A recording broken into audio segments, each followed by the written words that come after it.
আসসালামু আলাইকুম। কেমন আছেন সবাই? আজকে প্রভাষক উদ্ভিদবিজ্ঞান শিক্ষক নিবন্ধন পরীক্ষা 2024-এর ইউনিট 5 অর্থাৎ 5 নম্বর প্রশ্নটা যে ইউনিট থেকে হবে সেই ইউনিটের সাজেশনটা নিয়ে আপনাদের সামনে উপস্থিত হয়েছি।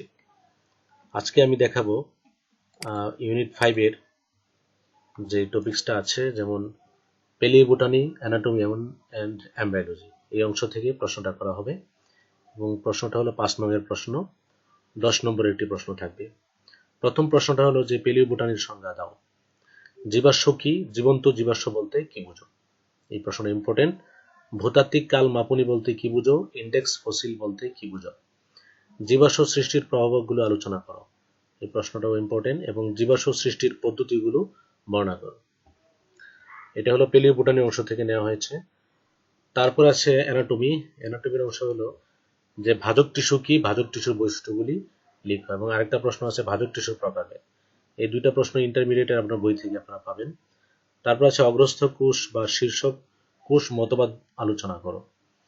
স্থায়ী টিস্যু কি? স্থায়ী টিস্যুর বৈশিষ্ট্যসমূহ লিখো। স্থায়ী টিস্যুর প্রকারভেদ আলোচনা করো। তারপর আছে জাইলেম এবং ফ্লোয়েম টিস্যুর উপাদান সমূহের নাম লিখো। এই যে প্রশ্নটা জাইলেম এবং ফ্লোয়েম টিস্যু, এটাও খুব ইম্পর্টেন্ট প্রশ্ন। জাইলেম টিস্যুর উপাদান 4টি, ফ্লোয়েম টিস্যুর উপাদান 4টি, উপাদান সমূহের নাম।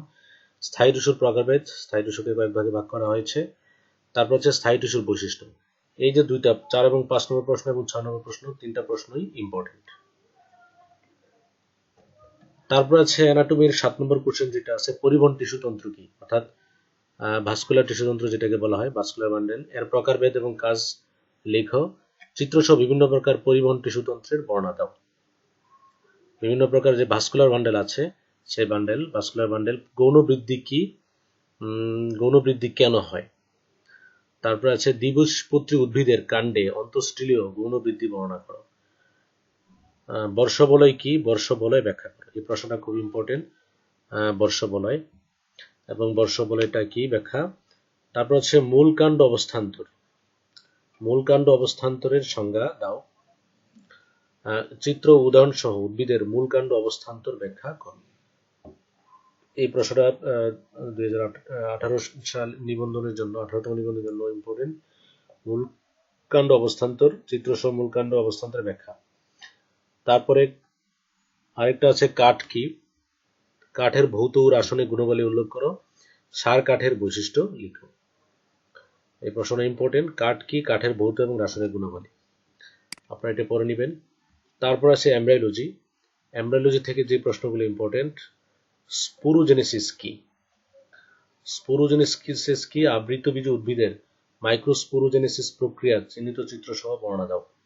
আবৃতবীজ উদ্ভিদের মাইক্রোস্পোরোজেনেসিস। তারপর আছে যে একটি নিম্নমুখী ডিম্বকের চিহ্নিত চিত্র আঁকো। মাইক্রোস্পোরোজেনেসিস এবং মেগারোস্পোরোজেনেসিস কি ব্যাখ্যা করো। মাইক্রোজেনেসিস, উপরে যে প্রশ্ন ছিল 13 নম্বরের মাইক্রোস্পোরোজেনেসিস প্রক্রিয়াটি, একই প্রশ্ন এখানে মাইক্রোস্পোরোজেনেসিস, মেগাস্পোরোজেনেসিস। মেগাস্পোরোজেনেসিস হলো আলাদা জিনিস, এটাকে আপনারা পড়ে নিতে পারবেন। আর মাইক্রোস্পোরোজেনেসিস 13 এবং 15 সেম। বিভিন্ন ধরনের ডিম্বকের গঠন বর্ণনা করো। বিভিন্ন ধরনের ডিম্বক আছে, চিত্রসহ ডিম্বকের গঠন। দ্বিনিষেক কি? নিষেকের ক্রিয়া কৌশল বর্ণনা করো, কিভাবে নিষেক হয়ে থাকে। তারপর আছে শস্য বা এন্ডোস্পার্ম কি? দ্বিবীজপত্রী উদ্ভিদের বিভিন্ন প্রকার শস্যের বর্ণনা দাও। আমরা জানি যে দ্বিবীজপত্রী উদ্ভিদে বিভিন্ন প্রকার শস্য রয়েছে, যেমন নিউক্লিয়ার শস্য, সেলুলার শস্য, এরকম। তো এগুলোর শস্যের বর্ণনা। তারপরের প্রশ্নটা নিউক্লিয়ার এবং সেলুলার শস্যের মধ্যে পার্থক্য লিখো।